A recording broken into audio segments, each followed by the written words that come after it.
Hello दोस्तों, आप सभी का स्वागत है आपके अपने YouTube channel ITI with Veeru में। आज मैं बात करने वाला हूँ साउथ सेंट्रल रेलवे के बारे में। ठीक है कि उसका एक नोटिस जारी हुआ है, वो किसके रिगार्डिंग हुआ है। ठीक है, वो नोटिस जारी हुआ है अभी जो हाल ही में आपका डॉक्यूमेंट वेरिफिकेशन हुआ है साउथ सेंट्रल रेलवे वाले जो स्टूडेंट अप्रेंटिसशिप जिन्होंने फॉर्म भरा था, उसका डॉक्यूमेंट वेरिफिकेशन कब हुआ था मैं बता देता हूँ। उसका डॉक्यूमेंट वेरिफिकेशन जो स्टार्ट था आपका 2 मार्च से 9 मार्च तक था। और जिन बच्चों ने अभी डॉक्यूमेंट यानी जिनका जो डॉक्यूमेंट में करेक्शन था, यानी किसी की OBC सर्टिफिकेट नहीं था या किसी का ITI मार्कशीट नहीं थी, तो उन्होंने दोबारा नोटिस सेंड किया है और बताया कि आप हमें ईमेल पे अपने डॉक्यूमेंट जो हैं वो सेंड कर सकते हैं। तो एक लिस्ट जारी की गई है और आपको किस ID पे ये सेंड करना है, ये सारी चीज़ें मैं आपके साथ में डिस्कस करने वाला हूँ, तो बने रहिएगा वीडियो पे। अगर आगे बढ़ने से पहले आपसे एक रिक्वेस्ट करना चाहता हूं दोस्तों, आपके पास में अगर किसी भी प्रकार का अप्रेंटिसशिप वाले जो कैंडिडेट है वहां पे जो आपके डॉक्यूमेंट वेरिफिकेशन कर रहे हैं, अगर वो आपको बोलते हैं कि हम आपको भर्ती करवा देंगे, आपके मार्क्स कम हैं, आप अगर हमें पैसे देते हैं तो हम आपका काम करवा देंगे, तो आपको बिल्कुल ऐसा भी नहीं करना है। क्योंकि मेरे साथ में भी अभी हाल ही में एक ऐसा मामला हुआ है जिसकी वीडियो में प्रूफ के साथ में आपके साथ में सेंड करूंगा। इसलिए किसी भी कैंडिडेट को एक भी रुपया नहीं देना है, क्योंकि आपका जो सिलेक्शन होगा वो मेरिट के जो आधार मेरिट बनेगी वो उसके आधार पे होगा। आपको वो लोग आपका जो वो लोग हैं वो आपका कभी भी आपका नाम लिस्ट में नहीं डाल सकते। ठीक है, इसलिए पैसे को बर्बाद मत कीजिए, साथ ही आप अपनी ज़िंदगी को बर्बाद मत कीजिए। तो हम चलते हैं नोटिस पे क्या आया है इसके रिगार्डिंग। देखो, ये नोटिस आया हुआ है रिक्रूटमेंट सेल किससे, साउथ सेंट्रल रेलवे से आया हुआ है। इसके बारे में मैं बात करता हूँ। ये नोटिस कब आया, देखो ये नोटिस की डेट है 1 अप्रैल 2022 को ये नोटिस आया हुआ है। इसमें क्या आया हुआ है कि pending candidate who needs to submit documents, ठीक है, for training under apprenticeship act 1962। ठीक है, यानी रेलवे रिक्रूटमेंट सेल सिकंदराबाद में जो कंडक्टेड हुआ था, क्या डॉक्यूमेंट वेरिफिकेशन जो कंडक्ट हुआ था वो 2 मार्च से लेकर 9 मार्च को हुआ था। ठीक है, तो जिसके अंदर कितने कैंडिडेट बुलाए गए थे, 5,895 कैंडिडेट बुलाए गए थे। ठीक है, उसके डॉक्यूमेंट वेरिफिकेशन के लिए। तो इन्होंने अब लिस्ट जारी की है कितने स्टूडेंट्स की कि जिनको डॉक्यूमेंट वेरिफिकेशन के लिए जाना है। उन्होंने 193 यानी 193 जो स्टूडेंट हैं, 193 स्टूडेंट हैं जिनके जो डॉक्यूमेंट हैं उसके अंदर मिस्टेक पाई गई।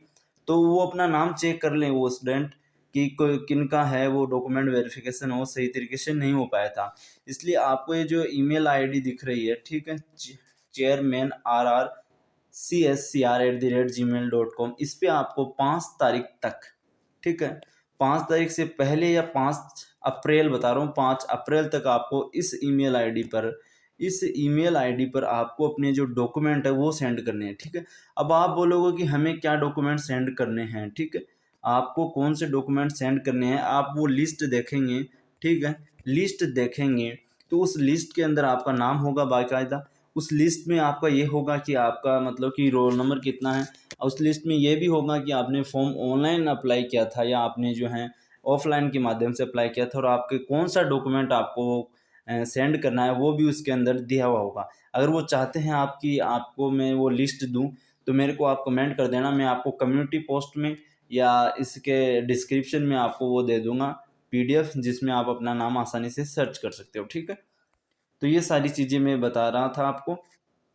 ठीक है, अब देखो इस तरीके से है, देखो मैं बता देता हूँ, थोड़ा सा मैं आपको इस पर डिस्कस कर देता हूँ। ठीक है, यानी कि देखो एक बच्चा है ये, ठीक है, इसने फॉर्म अप्लाई किया था ऑनलाइन। ठीक है, इसका ये नाम है, इसने किस डिवीजन से, गुंटकल डिवीजन से, और इसका क्या प्रॉब्लम है, इसको कौन सा डॉक्यूमेंट अपलोड करना है, OBC OBC not in format, यानी इसके पास में जो ओबीसी है सर्टिफिकेट था वो सही नहीं था, इसलिए उसको ओबीसी सर्टिफिकेट भेजना है। अब ये जो बंदा था 2 नंबर वाला की अगर मैं बात करता हूँ, ठीक है, तो इसने फॉर्म ऑनलाइन अप्लाई किया था, ये इसका नाम है, इसका गुंटकल डिवीजन से। अब इसके अंदर जो प्रॉब्लम है, इसको क्या डॉक्यूमेंट सेंड करना है, तो not processed ITI certificate by the time of notified of notification, जो नोटिफिकेशन में जो आपका दिया हुआ था उसके अकॉर्डिंग आपका ITI सर्टिफिकेट नहीं है। ठीक है, ज़्यादातर जो कैंडिडेट है मैं देख पा रहा हूँ यहाँ पे OBC नहीं है उनके पास में। देखो OBC not found, OBC not format, OBC not format, यानी उनका देखो OBC वाले ज़्यादा हैं। यानी ये एक कैंडिडेट है जिनके पास में PWD नहीं है। ठीक है, ठीक है, ये गुंटकल डिवीजन वाले ही हैं। यानी उसके बाद में जो फिजिकल हैंडीकैप जो स्टूडेंट होता है वो नहीं है। देखो ज़्यादातर के अंदर फॉर्मेट ये ओबीसी वाला ही नहीं है। तो ये अगर आप लिस्ट अगर चाहते हो कि आपको ये लिस्ट मिले, तो इस लिस्ट के लिए आप कमेंट कर सकते हो। मैं आपको कमेंट में ये लिस्ट सेंड कर दूंगा, ठीक है। तो कोई दिक्कत वाली बात नहीं है, और कम्युनिटी में भी आपको बता दूंगा, ठीक है। तो इसलिए मेरा एक आपसे अगर कोई डाउट रहता है फिर भी आपका, तो मेरे को आप कमेंट करके पूछ सकते हैं। बस इसमें यही बताना था, ठीक है। और आपकी ज्वाइनिंग की मैं अगर बात करूं तो ज्वाइनिंग आपकी अप्रैल के अंदर होने के पूरे पूरे चांसेस लग रहे हैं, अप्रैल के अंदर। और अप्रैल में भी मैं बता दूं आपको, तो मेरे ख्याल से 25 अप्रैल के लगभग आपकी ज्वाइनिंग हो सकती है, किसी ने नहीं बताया होगा, ठीक है। और मैं फिर से आपसे एक बार हाथ जोड़ के रिक्वेस्ट करता हूँ कि किसी भी अगर रेलवे डिपार्टमेंट से आपका कॉल आता है कि आपके इतने नंबर कम रह गए हैं, क्या आप अपना नाम जो है उस लिस्ट में ऐड करवाना चाहते हैं, तो आप अगर बोलोगे कि हाँ सभी चाहते हैं कि हाँ करवाना चाहते हैं, तो वो आपसे बोलेंगे कि हमें थोड़े पैसे देने पड़ेंगे और हम आपका नाम उसके अंदर कर देंगे और आपको परमानेंट भी करवा देंगे। तो ऐसा बिल्कुल भी आप गलती ना करना, क्योंकि मेरे साथ ऐसा हो चुका है हाल ही में, ठीक है।